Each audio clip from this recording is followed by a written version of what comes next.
Ang pulong sa Dios buhi ug nagalihok nga gamhanan labi pang mahait kaysa espada nga duhay sulab ug modulot ngadto sa gitagbuan sa kalagog espiritu sa mga lutahan ug sa mga kauyukan ug motugkad sa mga hunahuna ug katuyuan sa kasing-kasing. All Scripture is God-breathed and is profitable for doctrine, for reproof, for correction, for instruction in righteousness, that the man of God might be mature, thoroughly furnished unto all good works. Welcome everyone sa atong adlaw-adlaw nga pagtuon sa pulong sa Dios niya nasab kita ning adlaw. Grasya kini atong pahimuslan. So dita maglangan atong andamon na atong tagsa-tagsa kakalag, ikaw nga magtutuo gamita karon ng 1 Juan 1:9, the rebound technique, aron ikaw mapunan sa Espiritu Santo. Apanalang kanimo dili magtutuo ang imong buhaton mong paggamit niya ng imong kabubuton, tumuo ka kang Ginoong Hesus ug ikaw maluwas. Mga buhat 16:31. Magampot ta sa ilong.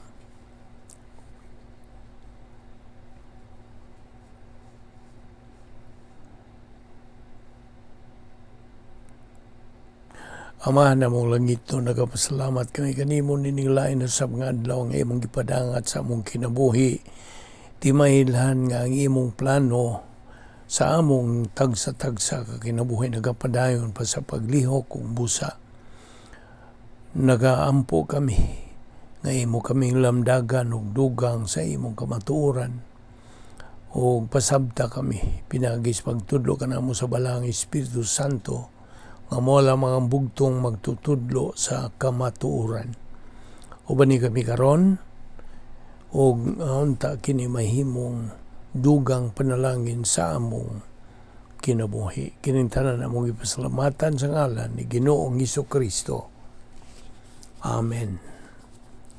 Developing divine viewpoint mao kini nga atong uluhan sa atong dugukan nga hilisgutan taud na ug daghan pa kitag mga butang ato paghisgutan. Okay. So kailangan nainumdum ka ba sa Roma 10:17? Popular nga bersikulo nga nagapaamgo kanato nga atong pagtuo maugmad lamang pinaagi sa atong pagpadayon sa pagtuo, paggamit sa pulong sa Dios. Faith cometh by hearing, and hearing by the word of God. So, I hope di na nimo makalimtan nga bersikulo. Sanglit ka na, nagadala ka na og bugat nga pagtulunan. Kinahanglan nga ugmaro nato ang atong pagtuo o kini maugmad lamang pinaagi sa atong pagpadayon sa pagpakaon sa atong tagsa-tagsa kakalag. Pinagi ni atong ginabuhat na daw pagtuon sa pulong sa Dios. Aging tuman, agi og sunod sa mando sa Dios. Diya sa 2 Pedro 3:18. Okay, episode 2, 8 ug 9 usab nga popular nga bersikulo saysay og nagapatinaw kanato nga we have been saved by grace through faith, that not of yourselves, it's a gift of God, not of works, lest anyone should boast.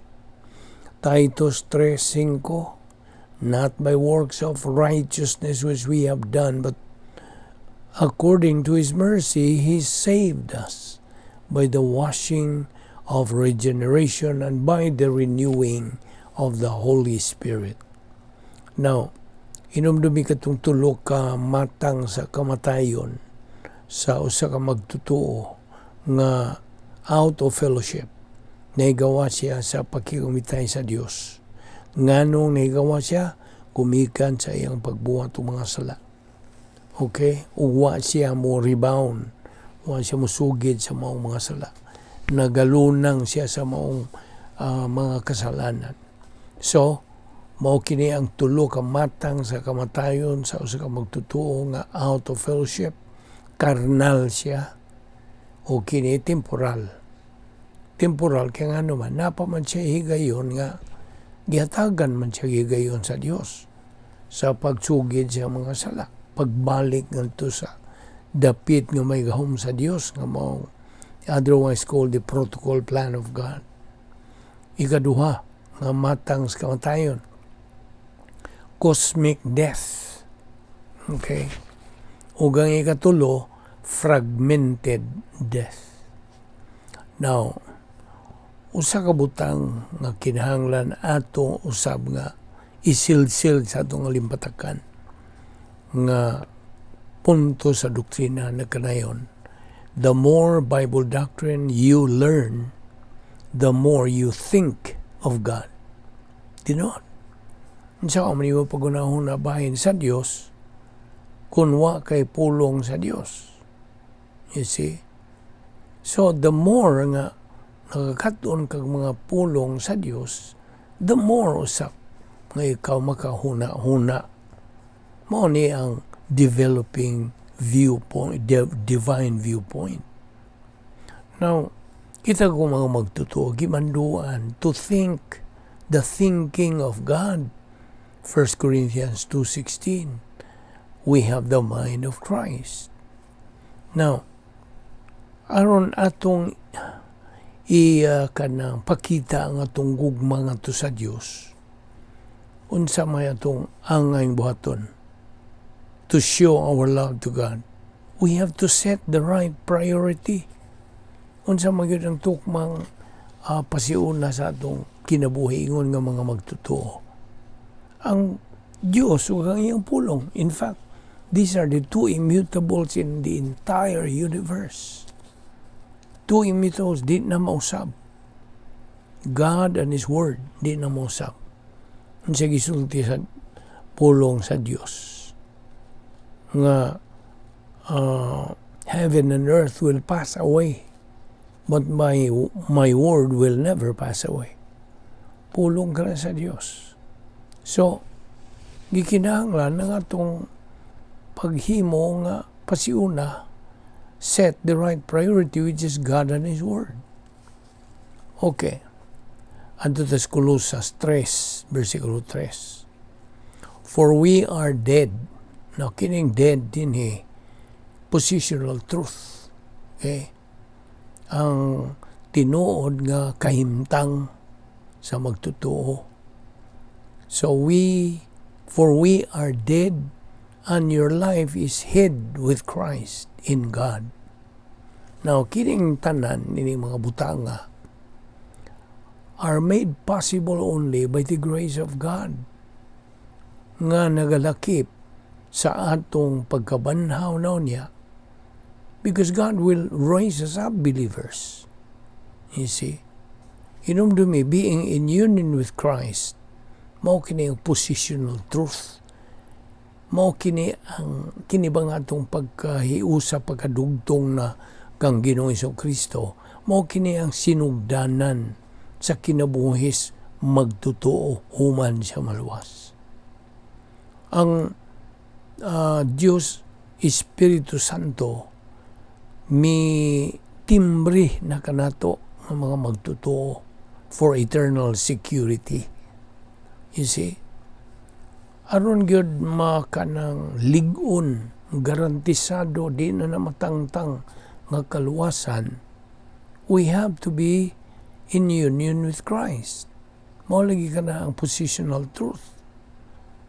So, gitimbrihan kita kana nagatimailhan nga kita kalifikado na nga mag-ubanan sa Dios dito sa eternidad hangtod sa kangturan, eternidad na God. Now,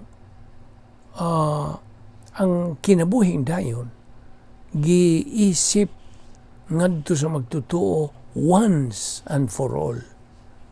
Di na na mausab.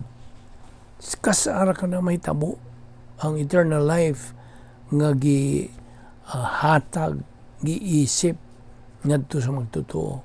Mao nagabarog kita sa kanang pagtuo nga once saved, always saved. Once a believer, always a believer. Kaya unsa, we are covered by the eternal security. God is not an Indian giver nga iyang bawi o no, iyang bawi o lagi niya ang atong kinabuhing dayon, dili na. Dili siya Diyos, dili na siya hingpit kung iyang buhato na.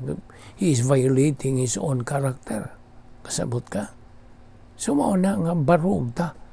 Once saved, always saved. But it is tragic. Luoy kayo that so many believers, mga magtutuwa, just take these things for granted.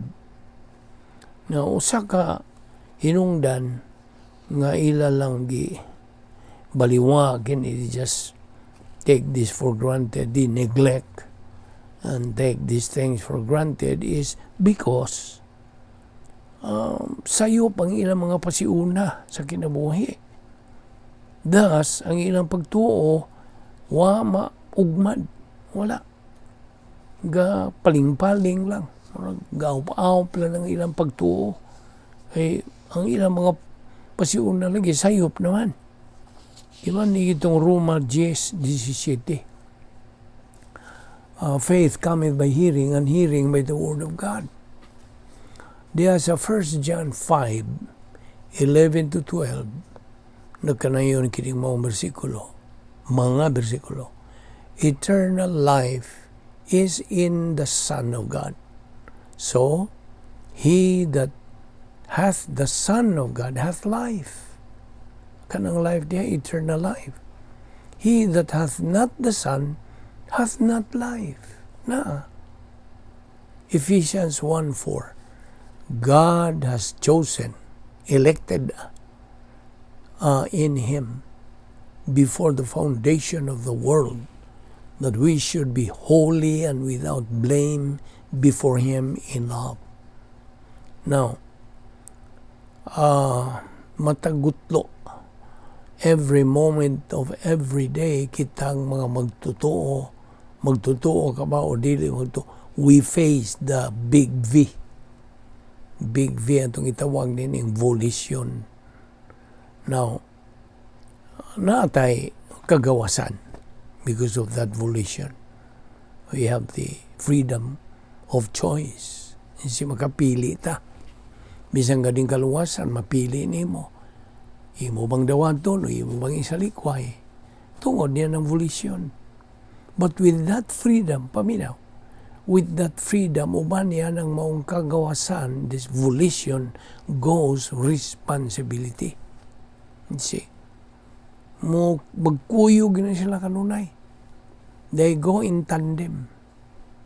So, diya sa 2 Timoteo 2:1, kitang mga magtutuo, nagaambit we share with Christ. Mau ba na ibig saya? Ambit. We share. Nakigambit ta. Unsa may itong iambit ni Ginoong Kristo. Humanta maluwas. We share His sonship. Ang iyang pagkaanak. Mao na Griegong pulong is huios or teknon. Ikaduha, we share His heirship. Ang iyang pagkamanununod. Number 3, ang nagambit kita sa iyang sanctification, binalaan.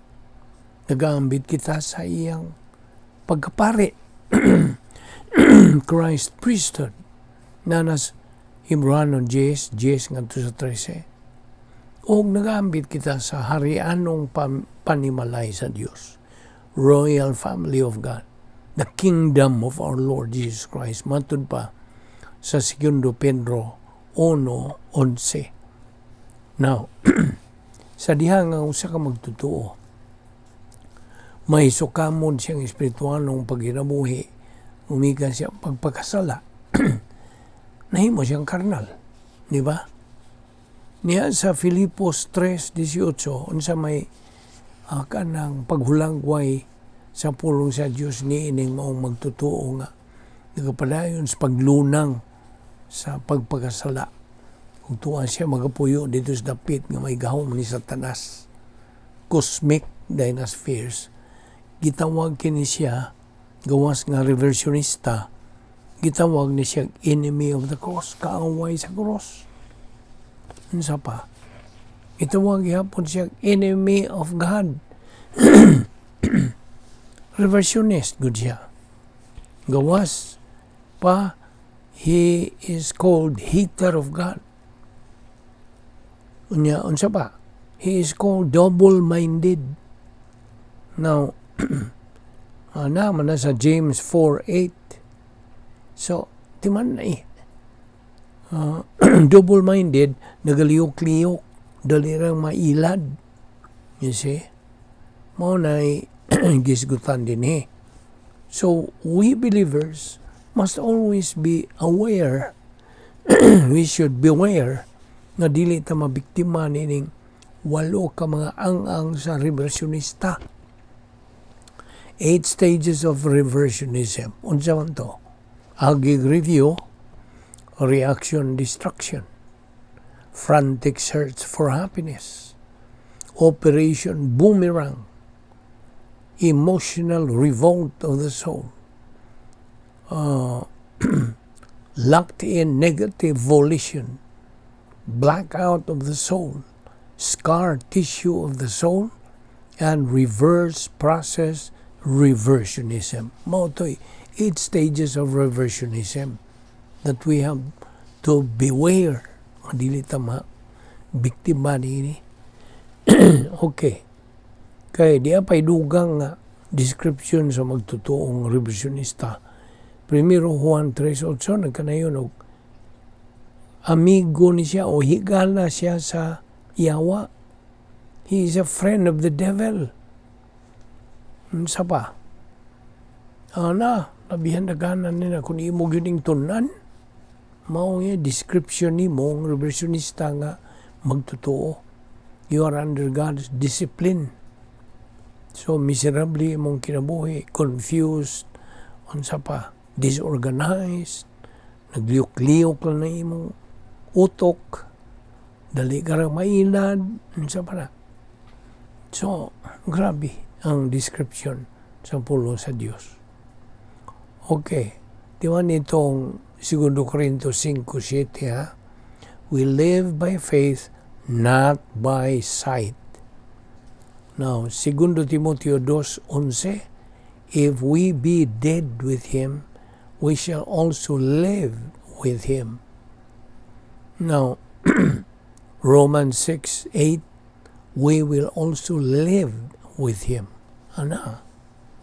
Now, as we move on sa atong espiritual ng kinabuhi, di ba nga na ay mga gitawag tag occupational hazards like reaction, distraction, frantic search for happiness, etc. Mo ni mga occupational hazards nga magababag sa atong pagka spiritual. You see? As possible kita mahimong karnal. Amo, magyunay tumong ni Satanas. Now, sa atong pagpadayon sa pagsibog sa unahan, as we advance spiritually, mo atubang kita sa 8 ka momentum tests. Testingan ba ang atong baruganan, atong Kristuhanong panginabuhi, atong espirituhanon nga kinabuhi. We will be facing these 8 momentum tests. Unsa man ni? Old nature, people, thought, systems, arrogance, hatred, excuse me, disaster, and then prosperity. Thus, every believer faces phase 2 nga kining 8 momentum tests. At testingan.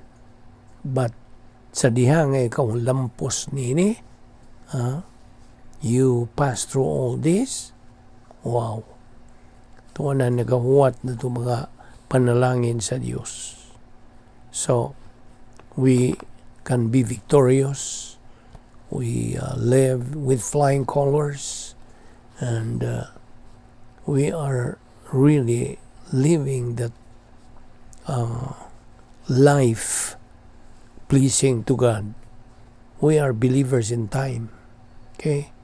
So, every believer faces phase 2, believer in time of God's plan. Colossians 3:1 again, baliktad, set your mind on those things that are above. Verse 2, a believer either continues to set his mind on things above or on things below. Not evolution, remember. But ang mando sa Diyos, set your mind. Phroneo. Namdong ka sa phroneo? Meaning to keep on giving serious consideration. Una pag-ayo. Romans 6:1-7. What shall we say then? Shall we continue in sin that grace may abound? God forbid. How shall we that are dead to sin live any longer therein? 2 Timothy 4:8. Henceforth there is laid up for me a crown of righteousness. Ito ay nagapaabot nga korona. Mabalay Binisaya, korona. Purong-purong ang tinood yung Binisaya. Purong-purong sa pagkamatarong. Crown of righteousness, which the Lord, the righteous judge, shall give me at that day. And not to me only, but unto all them also that love his appearing. You see? So, 1 John 2:28 na po, and now little children. Ang children din is teknon, meaning tinunan. Okay? And now little children, tinunan, abide in him, that when he shall appear, we may have confidence and not be ashamed before him at his coming. Now guys, good kini sa judgment seat of Christ, the rewarding ceremony. Okay? Ato ni ipadayon ugma, magampo ta, mahana mong langit doon. Salamat nining grasya nga mong gipahimuslan no ba ni kami sa among paggamit ni pinagis pagahom kana mo sa Espiritu Santo. Salamat na mong Bible study pinagi sa YouTube, sa Balbido Evangelistic Ministry. Dada kami pagbalik ugma din here kami makapadayon nini among spiritual momentum kintanan among gipasalamatan sa ngalan ni Ginoong Hesus Kristo. Amen.